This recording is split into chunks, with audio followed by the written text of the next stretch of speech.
오늘 우리 잠언 두 번째 시간 이어서 하려고 합니다. 잠언에 대해서 기록은 언제 되었을까? 대부분 잠언은 이제 솔로몬 당시에 되었고요. 일부분이 히스기야 때 편집되거나 이렇게 좀 추가되었습니다. 잠언을 기록한 사람은 대표적으로 그 솔로몬이에요. 그래서 그 70인역이나 히브리어 성경에도 보면, 예를 들면 히브리어 성경에 미쉐레, 쉘레모라는 솔로몬이라는 말이거든요. 미쉐레, 잠언이다, 금언이다. 그래서 솔로몬의 잠언들, 정확하게 번역하자면 그렇게 되어 있고요. 70인역 헬라어 성경에도 보면 파로이마의 살로몬토스, 솔로몬의 그 파로이마이다, 금언들, 잠언들이다 라고 그렇게 제목이 붙여져 있습니다. 그래서 대부분 이 잠언을 기록한 사람은 그 솔로몬이고, 그 다음에 아굴, 루무엘, 그리고 익명의 지혜자들, 이름이 없는 게 있어요. 이게 누가 기록을 했는지 익명의 지혜자들도 기록이 되어져 있습니다. 기록 목적은 잠언의 전체 제목에서 보여주듯이 어떻게 인생을 지혜롭게 살 것인가, 하나님의 백성이 되었다면 어떻게 백성으로서 살아가야 될지, 그런 실제적인 구체적인 그런 내용이 잠언에 기록이 되어져 있습니다. 핵심 내용은 여호와를 경외하는 삶이 진정한 지혜다. 진정한 지혜가 뭐냐? 삶의 지혜가 뭐냐? 여호와를 경외하는 것이다. 이것이 잠언의 핵심 내용입니다. 그래서 우리 첫 번째 시간에 이런 이야기들을 좀 나눴고, 잠언의 특징이라든지 또 여러 가지 내용들을 좀 나누었었는데요. 오늘은 특별히 우리 두 번째 시간 여호와를 경외하는 법으로부터 몇 가지 좀 은혜들을 나눠 보려고 합니다. 잠언이 이야기하고 있는 지혜롭게 사는 법의 핵심은 여호와를 경외하는 거예요. 그러면 어떻게 여호와를 경외할 것인가에 대해서 살펴보도록 하겠습니다. 첫 번째로는 이거예요. 부모를 귀하게 대하래요. 부모를 귀하게 대하는 것이 여호와를 경외하는 것이라 그렇게 이야기합니다. 그래서 첫 번째로 어떻게 부모를 귀하게 대하느냐? 부모의 훈계와 법을 떠나지 않는 거래요. 그래서 잠언 1장 8절 말씀 보면, 이 말씀을 같이 한번 읽어볼까요? 같이 한번 읽습니다. 시작. 내 아들아, 내 아비의 훈계를 들으며 내 어미의 법을 떠나지 말라. 훈계와 법, 아버지가 말하고 어머니가 말한 그걸 떠나지 말라고 그렇게 이야기합니다. 이런 내용들은 잠언에 여러 번 그 이야기들이 등장을 해요. 그래서 훈계와 법, 부모의 그 말을 쉽게 하자면 잘 순종하라는 거예요. 두 번째, 부모를 기쁘게 해드리는 거, 이거 부모를 귀하게 대하는 것이고 여호와를 경외하는 거래요. 그래서 부모를 기쁘게 해드리라. 잠언 23장 25절에 보면 내 부모를 즐겁게 하며 너를 낳은 어미를 어떻게 하라? 기쁘게 하라 라고 그렇게 되어 있습니다. 그리고 세 번째로 가볍게 여기지 말라요. 부모를 가볍게 여기지 말라. 잠언 28장 24절 말씀 보면은 28장 24절을 보면 부모의 물건을 도둑질하고서도 죄가 아니라 하는 자는 멸망을 받게 하는 자의 동륜이라. 그래서 부모를 이렇게 가볍게 대하는 거, 우습게 대하는 거, 그것도 그 부모를 귀하게 대하지 않는 것이고, 부모를 우습게 대하는 것 자체가 여호와를 경외하지 않는 것이다 라고 그렇게 이야기합니다. 그리고 네 번째, 이 훈계와 이 교훈을 귀하게 여기면 주시는 축복도 있대요. 우리가 그냥 단순히 부모를 귀하게 대하는 것이 여호와를 경외하는 것이다, 거기에 끝나지 않고 그렇게 하면 주시겠다는 축복도 있는데, 잠언 1장 9절에 보면 이는 내 머리에 아름다운 관이요 내 목에 금사슬이다. 명예가 있고 부가 있고 영광이 있대요. 부모를 잘 섬기면. 그리고 3장 2절에 보면 그리하면 그것이 내가 장수하여 많은 해를 누리게 하며 평강을 더하게 하시라. 장수하고 평강을 누리는 복도 주신다고 이야기하고, 잠언 4장 4절에는 내 아버지가 내게 가르쳐 이르기를 내 말이 내 마음에 들어 내 명령을 지키라. 그리하면 살리라. 이 말씀들을 사실 가만히 보면은요, 예수님의 교훈과 무척이나 닮아 있는 것을 보게 됩니다. 방금 읽어드렸던 4장 4절은 예수님께서 이 요한복음에 이런 얘기를 하셨어요. 요한복음 11장에 보면은 이 나사로의 사건을 이야기하면서 그때 그 전에 듣는 자는 살아날 것이다. 살아나리라. 근데 부모의 말씀을 듣는 자도 살아나고 예수님 말씀을 듣는 자도 살아나고, 그러니까 성경은 하나님과 부모님을 동격으로 보았어요. 동격으로.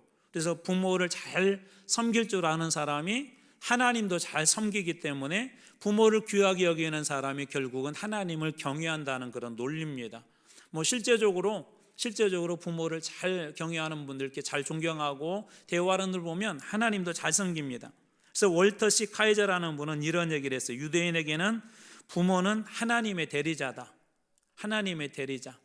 우리는 하나님의 명령에 순종해야 될 그런 위치에 있었잖아요. 하나님의 자녀이기 때문에. 근데 이분은 카이저라고 하는 분은 부모는 하나님의 대리자래요. 특별히 유대인들에게 있어서는 부모는 하나님의 대리자인데 그 중요한 그 이유가 있어요. 왜냐하면 부모로부터 쉐마 교육을 받기 때문이다. 신명기 6장 4절 이하가 우리가 쉐마 말씀이라고 그랬잖아요. 우리말에는 이스라엘아 들으라로 시작하지만 원래 원어에는 들으라 이스라엘이에요. 쉐마 이스라엘. 그러니까 이스라엘 백성들한테 이스라엘 백성들 유대인들이 자녀를 낳으면 가장 먼저 가르치는 말씀이 6장 4절입니다. 6장 4절. 그래서 자녀들한테 뭘 가장 먼저 가르치냐? 들어라. 잘 들어라. 쉐마를 가장, 그래서 아이들이 성경 말씀에서 가장 먼저 듣는 단어가 이 듣는다는 쉐마라는 단어입니다. 쉐마라는 단어. 그만큼 듣는 것이 중요해요. 그래서 방금 보았던 잠언 4장 4절에도 살아난대. 부모의 말을 잘 듣는 사람은 살 수 있대요. 우리 성경 말씀이 주는, 예수님이 주는 교훈도 같은 맥락입니다. 그래서 결국은 부모를 잘 공경하는 사람은 하나님을 공경하고 하나님을 경외하는 사람이다라는 것이죠. 그래서 두 번째로 여호와를 경외하는 방법의 가장 중요한 핵심적인 그 내용은 이거예요. 잘 듣는 거예요. 잘 듣는 거. 그래서 이 잠언에 보면 들으라라는 말이 계속해서 반복합니다. 부모의 말을 잘 들으래요. 왕의 말을 잘 들으래요. 그래서 제가 여러분 프린트물에도 써놨는데 참조는 가서 한번 꼭 참고해 보시면 그 외에도 더 있어요. 근데 제가 그냥 그 한 줄에다 집어넣으려고 이만큼 말씀만 찾아서 넣은 것입니다. 자, 예를 들어서 잠언 4장 10절 말씀, 내 아들아 뭐라고 되어 있죠? 들으라, 들으라, 쉐마, 들으라 그렇게 이야기합니다. 내 말을 받으라, 그리하면 내 생명의 해가 어떻게 될 것이다? 길 것이다 라고 그렇게 이야기합니다. 이 듣는 자에게도 그냥 거기서 끝난 것이 아니라 축복이 있어요. 여러 곳에 있지만 잠언 1장 33절에 보면 내 말을 듣는 자는 평안히 살며 재앙의 두려움이 없이 안전하리라. 내 말을 듣는 자는. 그래서 성경에 보면 듣는 자들에게 주는 그런 축복들이 있어요. 그래서 가장 먼저 유대인들이 가르치는 그 단어가 쉐마에 들으라. 그리고 이 말씀을 암송을 시킵니다. 끊임없이 늘 암송을 시켜요. 자, 그리고 이 신명기 6장 4절 보면 이렇게 시작한다고 그랬잖아요. 쉐마 이스라엘에 들으라. 우리 하나님 여호와는 오직 유일한 하나님이시니. 자, 여기에서 여러분 보시면 자, 들으라로 시작하고 원어 성경은 들으라가 먼저 나온다고 그래서 그 다음에 이스라엘이라 그러면서 가장 먼저 무엇을 들으라고 하나요? 가장 먼저 뭘 교육해요? 우리 하나님 여호와 하나님을 가르쳐요. 이게 우리는 뭐부터 가르치죠? 엄마 아빠 해봐. 막 엄마 아빠도 안 되는데 막 할아버지는 옆에 가서 할아버지 해봐. 막 그런 거 가르치잖아요. 근데 유대인들은 가장 먼저 뭘 가르치냐면 들으라 그러면서 하나님 이름을 가르쳐줘요. 하나님 이름을, 가장 먼저 하나님 이름을. 자, 잠언에도 그래서 이 쉐마가 나오는데 이 쉐마의 내용은 명령이 몇 가지가 아니에요. 들으라, 가르쳐라, 새기라, 목에 매라. 하나님 말씀을 들으라, 하나님 말씀을 가르쳐라, 하나님 말씀을 새기라, 하나님 말씀을 목에 매라. 이 말씀이 계속 나오거든요. 그래서 아마 그런 거 보셨을 거예요. 유대인들이 지금 요즘 팔레스타인하고 이스라엘하고 전쟁을 하고 있잖아요. 중요한 원인이 되는 것이 그 사원이라고 해서 사원. 거기에 이 소위 황금돔 사원이라는 사원이 있는데 그 사원이 이게 세 개의 종교가 시작된 것이에요. 유대교, 기독교, 그 다음에 이슬람교. 마호메스는 거기서 승천했다고 하고 그 다음에 아브라함의 아들 이삭을 제물로 드린 데가 어디예요?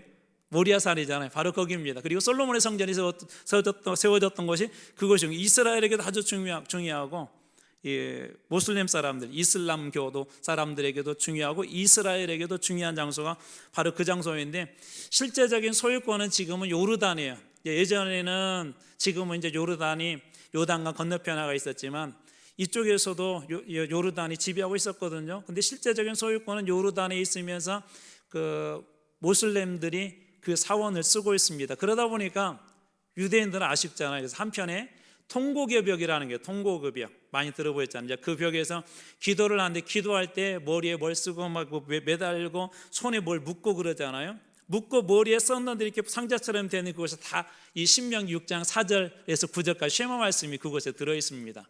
유대인들은 그 말씀을 붙잡고 이렇게 기도를 해요. 그래서 이 말씀을 막 가르치라 들으라 그래가지고 유대인들 성인식을 할 때는 있잖아요. 그 전통 유대인, 뭐 우리식으로 얘기하면 보수 유대인들은 모세오경을 암송을 합니다. 모세오경이 뭔지 모르세요? 별로 안 놀라시네. 창세기, 출애굽기, 레위기, 민수기, 신명기. 우리는 한 절만 막 이번에 항존직 피택자도 훈련하다 보니까 한 절만 막 암송시켜도 막 죽으려고 그러더라고.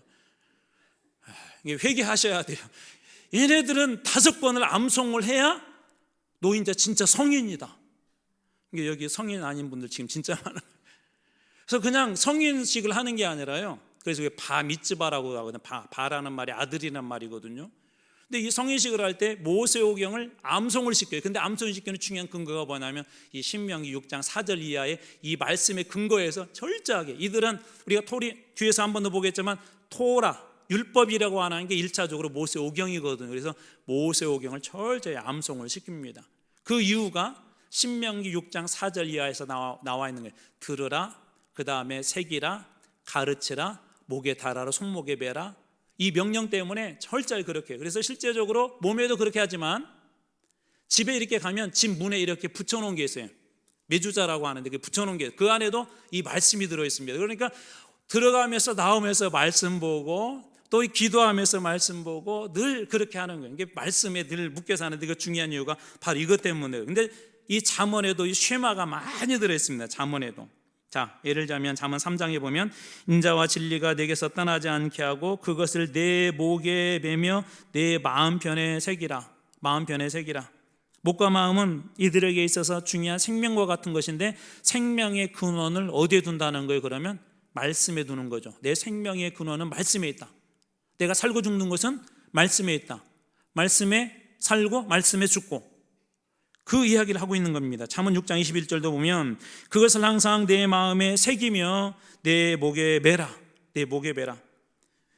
또 잠언 7장 3절에도 보면 이것을 내 손가락에 매며 이것을 내 마음판에 새기라. 매고 새기라는 말이 이 잠언에 등장해서 저는 이렇게 붙여봤어요. 잠언의 쉐마다. 잠언의 쉐마가 여러 곳에 등장합니다. 그래서 여호와를 경외하는 두 번째 방법은 뭐냐면 잘 듣는 거예요. 잘 듣는 거. 여러분들이 하나님을 경외하는지 안 하는지 알 수 있는 방법, 매일 매순간 하나님의 음성을 나는 듣고 있는가? 하루를 시작하면서 하나님의 음성을 듣고 있는가? 마무리하면서 하나님의 음성을 듣고 있는가? 유대인들이 잘하는 것 중에 하나가 배드사이드 스토리거든요. 여기 우리 청년들 많은데 꼭 한번 해보시면 좋을 것 같아요. 나중에 결혼해서 아기를 낳잖아요. 이제 어렸을 때부터 이야기를 계속 읽어줘요. 뭐 그런 얘기 많이 들으셨잖아요. 성경책 한 권을 이렇게 사가지고 뱃속에 있을 때부터 막 읽어줘요. 뱃속에 있을 때부터. 그리고 아이가 태어나서도 이제 그 성경 가지고 읽어줘요. 그리고 이 아이에게 이 말씀을 가까이 할 수 있도록 어떻게 한다고요? 꿀을 묻혀요. 아이가 어느 날 이제 엄마 따라서 넘기겠죠. 이렇게 침도 바르겠죠. 근데 꿀이 묻어 있으니까 달콤하니까 계속 넘기는 거예요. 그래서 꿀과 꿀송이보다 달다는 그 말씀이 그것 때문에 나온 겁니다. 그런 말씀 교육을 그 어느 순간에 읽게 되면 이제 그 말씀을 이렇게 이 성경책을 주어서 이제는 네가 읽어라 그렇게 합니다. 그러면서 하나 또 잘하는 게 뭐냐면 베드사이드 침대 옆에서 아이들에게 스토리를 들려주는데 어떤 스토리가 주냐면은요 성경에 관련된 이야기. 우리나라도 어린이 동화들 많이 있잖아요. 성경 관련된 그것을 아이들이 잘 때 옆에서 읽어줍니다. 그러니까 아이들이 하루를 마무리하면서 무엇을 듣고 마무리를 해요? 말씀을 듣고.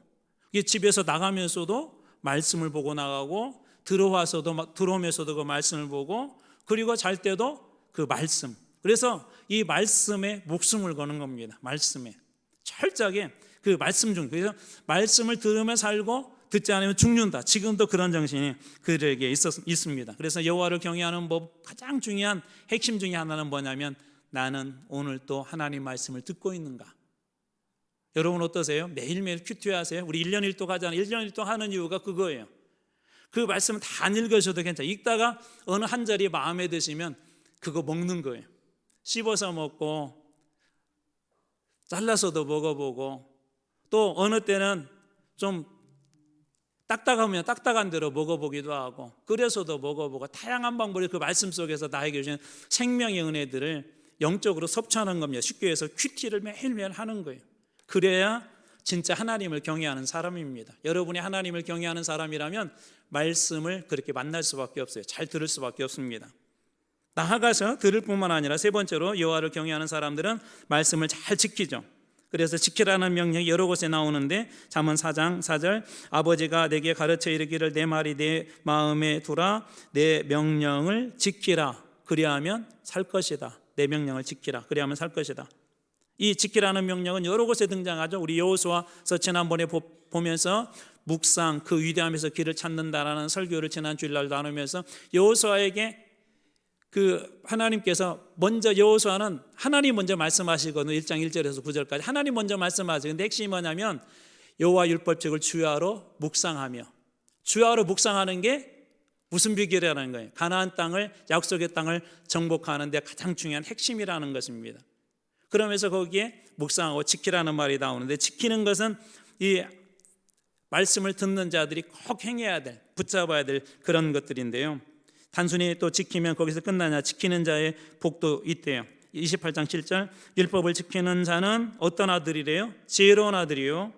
자 29장 18절 보면 묵시가 없으면 백성이 방자에 행하거니와 율법을 지키는 자는 무엇이 있다? 복이 있다. 복이 있다. 저는 여러분들이 하나님의 말씀을 잘 듣고 하나님을 잘 그 말씀을 지켜서 복이 있는 인생이 다 되길 주님의 이름으로 축원합니다.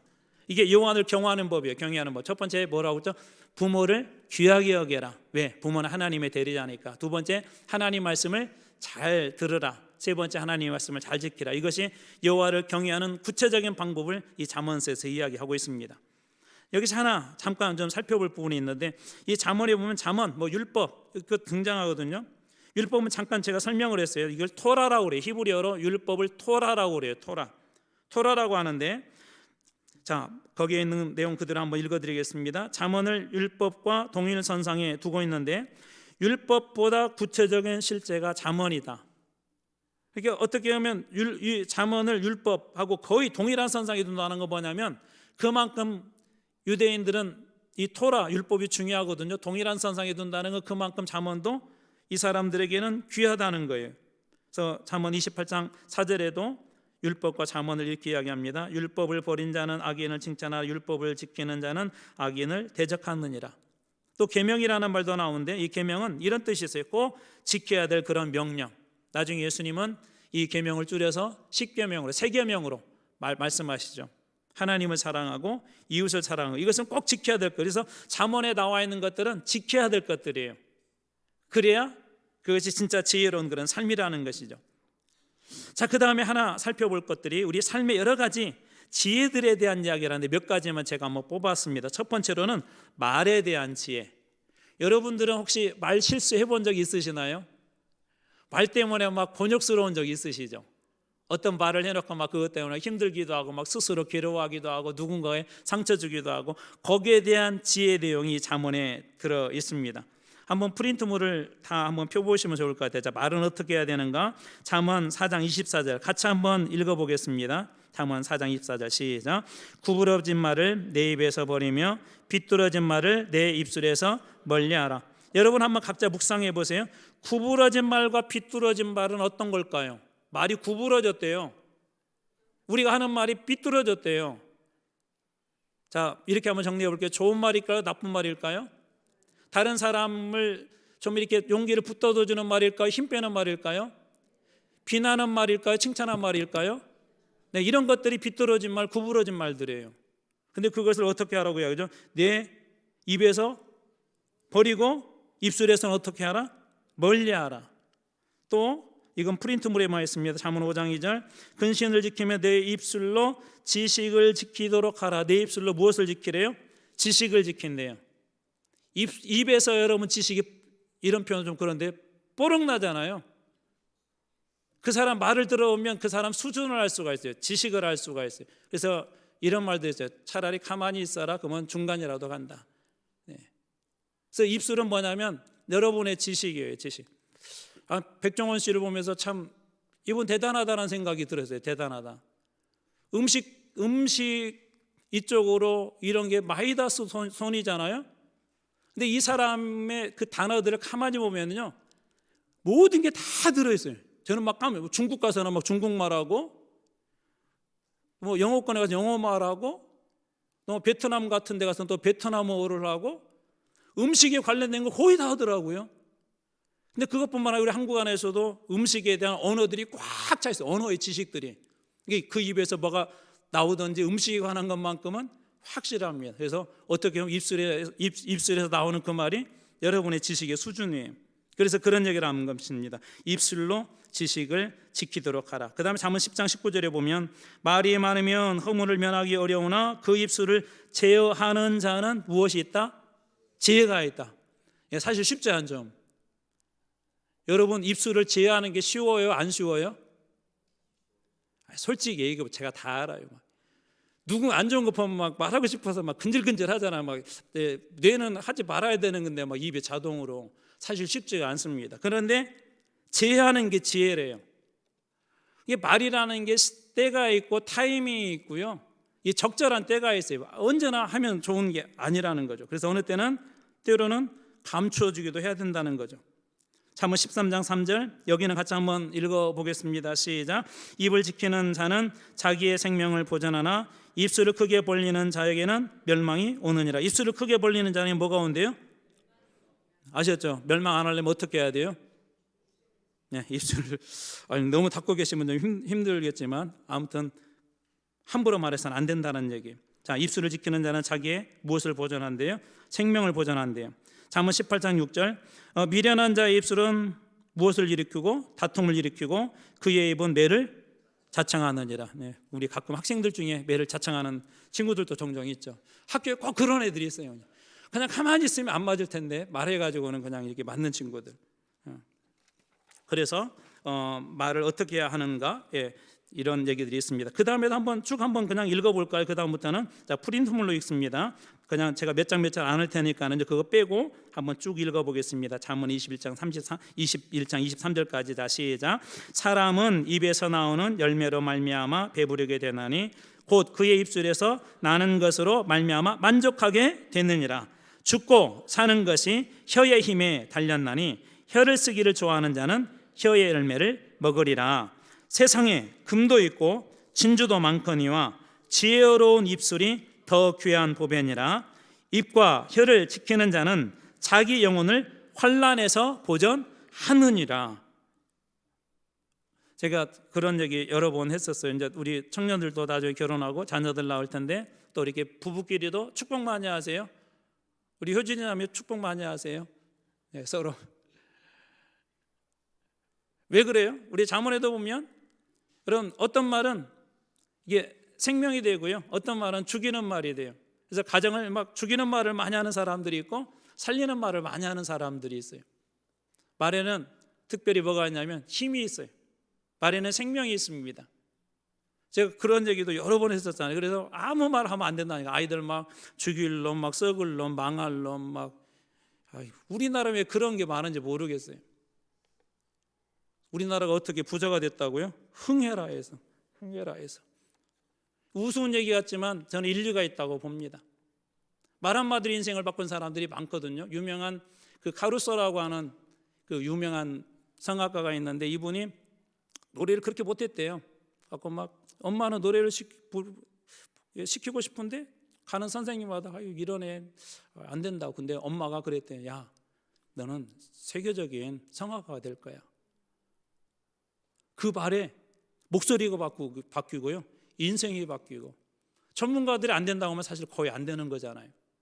그런데 그 엄마의 축복의 말이 그 아이의 인생을 바꾼 거예요. 이게 여러분들이 돈 많이 들이는 것보다 막 몇백만 원 들여서 학원 보내는 것보다 더 좋은 게 뭘까요? 그럼 자녀들 축복하는 거예요. 자녀를 축복하는 거.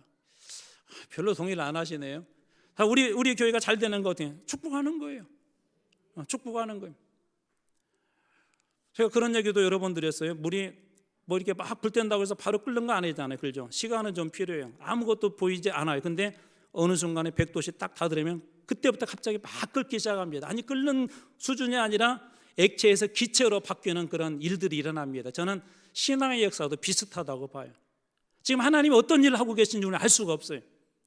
지금 상황이 옛날이나 지금이나 비슷한 것 같아도 하나님의 역사가 저 우리 내면에서 우리 이 아래에서 어떻게 일하고 계신지 우리는 아무것도 알 수 없어요. 어느 순간에 하나님의 가 되면 그럴 때가 올 거예요. 역사가 일어날 때가 올 거예요. 저는 막 갈수록 우리 찬양팀의 찬양이 왜 이렇게 막 좋아지지 막 가끔 의구심을 느껴요. 물론 열심히 연습도 하고 그렇지만 근데 그 뒤에 분명히 하나님의 계획과 저는 역사가 있다고 믿어요. 왜 청년들이 이렇게 와서 열심히 신앙생활할까? 저는 그 뒤에도 하나님의 역사가 있다고 봐요. 왜 우리 성도들 중에 어느 집사님이 새벽기도를 안 나오는데 갑자기 나올까? 저는 염려보다 솔직히 기대가 돼요. 하나님께서 이제 일하실 때가 됐구나. 여러분, 하나님의 역사는 눈에 보이지 않지만 우리가 선포하고 믿음으로 고백할 때 그대로 될 줄로 믿으시기 바랍니다. 그래서 말에 그런 지혜를 꼭 가지시기 바랍니다. 두 번째로 우리 삶의 지혜, 여러분 악인으로 살고 싶습니까? 의인으로 살고 싶습니까? 그냥 단도직입적으로 질문해 볼게요. 악인의 악역을 맡고 싶으세요? 의인의 역을 맡고 싶으세요? 자, 드라마를 내요. 드라마 한 편 한 여러분을 캐스팅할 거예요. 이왕이면 여러분 주인공 되고 싶으세요? 아니면 주인공을 늘 괴롭히는 사람 되고 싶으세요? 말은 잘하세요. 다 그런 분들 되길 축복합니다. 그 얘기를 한번 찾아볼게요. 어떻게 우리가 의인이 될 것인가? 영적 주인공으로 살 수 있을 것인가? 잠언 10장 6절 같이 한번 읽어보겠습니다. 시작. 의인의 머리에는 복이 임하나니 악인의 입은 독을 머금었느니라. 의인의 머리에는 무엇이 임한대요? 복이 임한대. 저는 여러분들이 다 그런 분이 되기를 주님의 이름으로 축복합니다. 의인의 머리에는 복이 임한대요. 자, 그 밑에도 쭉 아까처럼 한번 읽어볼게요. 10장 11절부터 시작. 의인의 입은 생명의 샘이라도 악인의 입은 독을 머금었느니라. 의인의 수고는 생명에 이르고 악인의 소득은 죄에 이르느니라. 의인의 혀는 수는과 같거니와 악인의 마음은 가치가 적으니라. 악인에게는 그의 두려워하는 것이 임하거니와 의인에게는 그가 원하는 것이 이루어지느니라. 의인의 소망은 즐거움을 이루어도 악인의 소망은 끊어지느니라. 의인은 환난에서 구원을 얻으나 악인은 자기의 길로 가느니라. 멸망길로 가느니라. 여러분 어떤 길 가실래요? 네, 의인의 길 다 가실 주님의 이름으로 축복합니다. 저는 말씀을 읽다가 이게 들어와서 10장 24절 악인에게는 그의 두려워하는 것이 임하거니와 의인은 그 원하는 것이 어떻게 된다? 이루어지느니라. 저는 여러분들에게도 이와 같은 말씀의 축복이길 주님의 이름으로 축복합니다. 자, 네 번째 삶의 실제적인 지혜, 부부 생활의 원칙이에요. 부부 생활의 원칙. 우리 청년들도 좀 깊이 들으면 좋을 것 같아요. 자, 첫 번째, 아내 혹은 남편을 즐거워하래요. 가정을 이루었다면 아내 혹은 남편을 즐거워하랍니다. 잠언 5장 18절 같이 한번 이 말씀도 읽어보겠습니다. 시작. 내 셈으로 복되게 하라. 내가 젊어서 취한 아내를 즐거워하라. 내 셈으로 복되게 하라. 내가 젊어서 취한 아내를 즐거워하라. 결혼 생활을 오래 하다 보면 밋밋해지죠. 그렇죠? 옛날하고 똑같아지기도 하고 그럴 때가 있어요. 근데 어떻게 보면 하나님의 창조 섭리도 이렇게 있는데요. 이게 데이트할 때는 모든 게 다 좋게 보인대요. 모든 게. 여기 분들은 잘 이해를 못 하시고 계세요 지금. 막 연애할 때는 모든 게 막 다 이렇게 좋게 보인대요. 좋게. 왜 그럴까요? 그냥 쉽게 얘기해보죠. 왜 그럴까요? 이 동네는 모를 것 같아요. 이쪽 동네 한번 물어봐야 돼요. 왜 그럴까요? 왜 연애할 때는 모든 게 다 좋게 보일까요? 그냥 쉽게 얘기해보세요. 쉽게. 공깍진 게 좀 추상적인, 그것도 추상적인 언어지만 조금 더 구체적인 단어를 한번 써보세요. 네, 전문적인 단어가 나오면 여러분 뭔지 모르겠지만 또 도파문이다. 이건 뭐냐면요, 이게 막 사람을 즐겁게 하는 거예요. 즐겁게. 조금 더 여러분 쉬운 단어로 얘기하자면 사랑에 빠지면은요 모든 게 다 좋게 보입니다. 제가 신방을 갔는데 저희 권사님 한 분이 오래전 얘기예요. 여기 와서 그런 게 아니라 목사님 왜요? 이리 와 보세요. 왜요? 가서 봤더니 똥기저귀 하나를 들고 저한테 목사님 맡아보세요. 향기가 나요. 이해가 안 되죠? 이 할머니거든요. 할머니. 자기 손주의 똥기저귀를 이렇게 맡으면서 향기가 난대요. 비밀은 뭘까요? 사랑하면 죄송해요, 똥도 향기가 나요. 저는 그런 간증을 정말 들었어요. 어떤 그 여자 집사님이, 젊은 여자 집사님이 결혼을 해서 얼마 안 됐는데 시어머니가 그냥 자리에 눕고 말았어요. 뭐 그때 당시만 하더라도 오늘날은 요양보호사나 그런 분들이 좀 복지적인 혜택이 많으니까 그냥 그분들 오셔서 좀 돌봐주십시오 하면 괜찮은데, 그때 당시에 모든 걸 다 돌봐야 했어요. 1, 2년은 그냥 믿음으로 견뎠는데 3년, 4년 가니까 너무 막 힘들어가지고, 남편하고는 관계가 좋았는데 거기에다가 치매까지 오셔가지고는 막 막말을 하고 막 힘들게 하니까 이분이 안 되겠다 해서 도저히 내가 이렇게 살다가는 죽겠다 해서 이혼을 딱 결심을 하고 목사님을 찾아가고, 목사님 아시겠지만 제가 이래서 도저히 정말 못 살겠습니다. 이러다가 제가 스스로 무슨 일을 저지를지 모르겠습니다 라고 그렇게 이야기를 한참 하니, 그러냐고, 집사님 참으로 힘드셨겠다고. 그러면서 그래, 이왕이 헤어질 거면 마지막으로 내 부탁도 하나 좀 들어달라고, 지금부터 우리 작전 기도를 좀 하자고, 10일 작전 기도 하나님 앞에 새벽마다 와서 한번 기도하고, 그리고 나서도 하나님께서 헤어져라고 그런 마음 주시면 그때는 이혼하시라고. 이분이 목사님 말에 순종을 해서 새벽마다 나와서 하나님 앞에 이렇게 기도를 하는데 어느 날 갑자기 눈물이 나는 거예요. 막 그동안에 막 욕 듣고 뭐 정신이 없으니까, 정신이 없는 분이지만 막 욕을 듣고 막 힘들게 하니까 고통스러워가지고, 당신만 없으면은 내 인생이 살만한데 내가 어쩌다가 이런 집에 시집와갖고 당신 때문에 이런 고생을 하느냐고 막 원망했던 그런 영화의 한 장면처럼 그런 장면도 이렇게 지나가더니 갑자기 눈물이 나더래요. 그 시어머니가 막 불쌍해지기 시작하고. 근데 그 다음부터 정말 이상한 일이 생겼대요. 시어머니가 그렇게 얘기를 하는데도 기쁜 소리로 들리고, 시어머니가 똥오줌 다 싸도 그거 치우는데도 그게 정말 향기가 나더래요. 향기가. 그의 인생이요, 한순간에 다 뒤바뀐 거예요. 뒤바뀐 거예요. 여러분, 말씀이 들어가고 하나님 은혜가 들어가면 이러한 역사가 일어날 줄로 믿으시기 바랍니다. 그래서 은혜도 믿음이 있어야 받아요. 은혜도 아무나 받는 게 아니에요. 제가 보니까 은혜도 믿음 있는 사람들이 받아요. 은혜도. 저는 여러분들이 그 은혜로 가득 채워져서 의인의 삶으로 하나님 앞에 기쁘게 쓰임받는 분들이 다들 주님의 이름으로 축복합니다. 자, 두 번째 부부 생활의 원칙, 유혹에 조심하래요. 무엇에 조심하라고요? 유혹에 조심하래요. 부부 생활을 하는데도, 부부를 맺었는데도 유혹이 있대요. 잠언 6장 24절, 이것이 너를 지켜 악한 여인에게 이방인의 혀로 호리는 말에 빠지지 않게 하라. 말씀을 지켜라는 거예요. 그래야 그 유혹에 빠지지 않는다는 것입니다. 그 다음에 세 번째, 부부가 있는데도, 부부 생활을 하는데도 간음이라는 게 있대요. 간음하지 말라. 잠언 6장 32절, 여인과 간음하는 자는 무지한 자라. 이것을 행하는 자는 자기 영혼을 망하게 하는 것이다. 자기를 죽이는 것이래요. 마태복음 5장 18절은 예수님을 더 확대해서 이렇게 이야기합니다. 나는 너에게 이르노니 음욕을 품고 여자를 보는 자도 마음에 이미 간음한 자다. 그래서 어느 목사님이 그런 얘기를 했어요. 우리의 진짜 믿음은 아무도 보지 않을 때다. 혼자 있을 때 그것이 여러분의 믿음이에요. 여러분 혼자 있을 때 하나님과 어떤 관계를 맺고 계세요? 혼자 있을 때 어떤 생각으로 가득 채워져 계세요? 예수님은 우리가 음욕을 품는 것만 가지고도 간음한 것이다 그래요. 간음한 것이다. 부부 생활의 원칙 네 번째, 음녀에게 마음을 쏟지 말라. 아내에게 쏟아라는 거예요.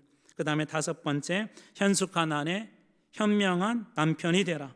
잠언 31장 10절, 누가 현숙한 여인을 찾아 얻겠느냐? 그의 값은 무엇보다 더한다고요? 진주보다 더하니라. 잠언 31장 11절, 그런 자의 남편의 마음은 그를 믿나니 산업이 어떻게 된대요? 핍절하지 아니한대요. 그러니까 좋은 남편, 좋은 아내만 만나도 사업이 핍절하지 않는데요. 넘어지지 않는데요. 저는 앞으로 우리 청년들이 그런 배우자를 만나기를 주님의 이름으로 축복합니다. 그래서 하나님께서 주신 그런 좋은 영적인 이 배우자들이 정말 중요해요.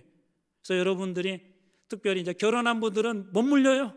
그냥 같이 사셔야 돼. 더 멋지게 만들어가면 사시면 돼요. 원석이 괜히 원석 아니잖아요. 그냥 바위덩어리면 어떻습니까? 잘 다듬어서 로댕에 생각하는 사람 나오면 최고의 작품 되는 거 아니에요? 근데 우리 청년들은 기도하세요. 배우자를 놓고, 배운 자를 놓고 정말 잘 만나셔야 돼요. 왜냐하면 우리의 인생이 정말 가장 중요한 순간은 그때부터 시작됩니다.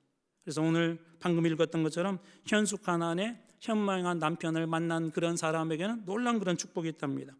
자, 그 다음에 네 번째, 지혜로운 여인들의 삶, 축복이 있대요. 우리 한번 남성분들도 해당이 되지만 우리 여성분들도 잘 들어보면 좋을 것 같습니다. 자, 지혜로운 여인들의 삶, 그 축복이 있는데 첫 번째로 남편의 무엇이 된다고요? 면류관이 된대요. 남편의 면류관. 남편이 영광이 되게 하고 자랑이 되게 한답니다. 잠언 12장 4절 말씀 같이 한번 읽어보겠습니다. 시작. 어진 여인은 그 지아비의 면류관이나 욕을 끼치는 여인은 그 지아비의 뼈가 썩음 같게 하느니라. 저는 여기에 있는 우리 모든 분들이 어진 여인, 어진 남편의 다 되기를 주님의 이름으로 축복합니다. 자, 두 번째로 지혜로운 여인, 지혜로운 여인의 그 삶, 그 축복은 뭐냐면 가정을 견고하게 세운대요. 가정을 견고하게. 잠언 14장 1절 말씀 같이 한번 읽어보겠습니다. 시작. 지혜로운 여인은 자기 집을 세우되 미련한 여인은 자기 손으로 그것을 허느니라. 미련한 여인은 어떻게 한다고요? 헌대요. 그래서 예전에 어른들이 그런 얘기를 들었어요. 자기 며느리를 보면서 우리 집에 복덩이가 들어왔어요. 복덩이가 들어왔대요. 저는 여러분들이 다 그런 분이 되기를 주님의 이름으로 축복합니다. 자, 그리고 세 번째로 덕스럽고 고귀한 여인이 된대요. 지혜로운 여인은 덕스럽고 고귀한 여인. 잠언 31장 10절 누가 현숙한 여인을 찾겠느냐? 그의 값은 진주보다 어떻게 한다고요? 더한다. 진주보다 더 비싸대요. 그러니까 여러분 현숙한 아내, 현명한 남편하고 산 것은 진주를 많이 가지고 있는 것보다 이미 큰 부자예요. 큰 부자. 어떤 분이 글더라고요. 잘 산다는 게 돈이 많다는 게 아니라면서요. 우리는 잘 사는 것을 돈이 많고 높은 자리에 오르고 그게 아니래요. 하나님께서 우리에게 주신 그 잘 산다는 의미도 바로 그런 의미들이 있습니다. 저는 여러분들의 삶 속에도 이런 지혜로운 여인의 그 삶처럼 그 삶을 살아내므로 하나님의 축복이 있기를 주님의 이름으로 축원합니다. 자, 다섯 번째, 우리 여기 앞으로 어떤 회사나 혹은 어떤 단체나 아니 우리 교회 안에서도 일정한 그 지도자 역할을 감당할 분들이 계실 텐데요. 한번 그런 부분을 잠깐 한번 보겠습니다. 지혜로운 지도자는 어떻게 사는가? 자, 첫 번째, 이 잠언에 나와 있는 게 술을 어떻게 하라고요? 가까이 하지 말라. 잠언 31장 5절 같이 한번 읽습니다. 시작.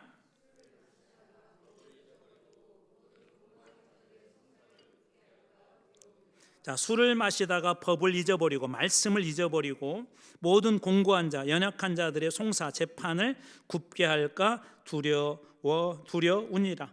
술을 가까이 한다는 것은 이렇게 확대해서 가셔야 돼요. 세상 향락에 빠지지 마라. 세상 향락에 중심을 두지 말아라. 세상의 관심에 우선시하지 말아라. 교회를 다닌다고 하는데 저는 종종 좀 위험한 그런 신앙이 있다고 보는 것 중에 하나가 뭐냐면 예수를 믿는데 예수보다 복음보다 정치가 앞선 분들이 계세요. 정치를 믿는 건지 예수를 믿는 건지 모르겠어요. 또 뿐만 아니라 교회를 다닌다고 하는데 예수를 믿는지 사업을 믿는지를 모르겠어요. 그런 얘기하는 거예요. 세상의 향락, 술에 빠지지 말라는 것은 우리 성경에 나와 있는 가장 보편적인 언어로 얘기하자면 우상에 빠지지 말라는 거예요. 우상이 추구하는 것들은 전부 다 풍요거든요. 물질적인 그런 풍요. 구약에 나온 아세라, 바알 이런 신들은 다 그 풍요의 신들입니다. 만몬에서 만모니즘이 나왔잖아요. 이 만몬들도 다 풍요의 신, 물질의 신들이에요. 여러분 한번 솔직히 대답해 보세요. 다 잃어도 예수만 안 잃으면 괜찮다고 생각하세요? 아니면 나는 다 잃고 싶지 않아. 근데 어떤 상황이 그럴 때 있거든요. 예수냐? 말씀이냐? 아니면 물질이냐? 직장이냐? 아니면 정치냐? 선택해야 될 때가 와요. 지금은 과거에 비해서 우리나라에서는 이런 종교적인 그런 핍박들은 없지만 우리 개인의 우상들이 너무나도 많이 있습니다. 하나님보다 좋아하는 것들이 너무나도 많습니다. 예배 드리는 것보다 좋아하는 것들이 너무나 많습니다. 하나님 앞에 기도하는 것보다 물질이 훨씬 더 우리의 마음에 안정을 주는 경우들이 너무나도 많습니다. 여러분들이 지도자가 되든 가정에서 가장이 되든 가정에서 엄마 역할을 하든 또 현재 교회에서 어떤 포지션에 있던 가장 중요한 것, 세상의 양락, 우상보다 우리 오전에 찬양했잖아요. 주님이 우리의 왕되심을 확실히 붙잡고 있는다면 그 지도자는 성공할 것입니다. 그 모임은 성공할 것입니다. 그 나라는 하나님께서 복되게 하실 것입니다. 주님이 왕되시는 모임 되게 하는 것, 세상의 향락이 아니라 주님을 붙잡는 것. 그래서 술을 가까이 하지 말라는 것은 세상의 향락, 우리 언어로 하자면 우상, 그런 걸 가까이 하지 말라는 것입니다. 두 번째로 약자들을 보살피고 섬기래요. 지도자라면 약자들을 보살피고 섬기라. 잠언 31장 8절 같이 한번 읽어보겠습니다. 시작. 너는 말 못하는 자와 모든 고독한 자의 송사를 위하여 입을 열지니라. 말 못하는 자, 고독한 자의 송사, 재판을 위해서 입을 열라라는 것은 그를 도와줘라는 거예요. 약자들을 보살피고 돌봐줘라는 것입니다. 하나님께서 교회를 세우신 중요한 이유 중에 하나는 그 예수님의 사역을 보면 사역 중에 하나는 뭐냐면 약자들을 돌보는 사역이 있어요. 치유하시고 또 일으켜 세워주시고, 예수님의 중요한 사역 중에 하나는 가난한 사람들을 돌보는 일들이었어요. 예수님이 그런 비유를 말씀하시죠. 한 사람이 이렇게 내려가다가 여리고로 가다가 강도를 만났는데 거기에 제사장도 지나가게 되고 레위인도 지나가게 되고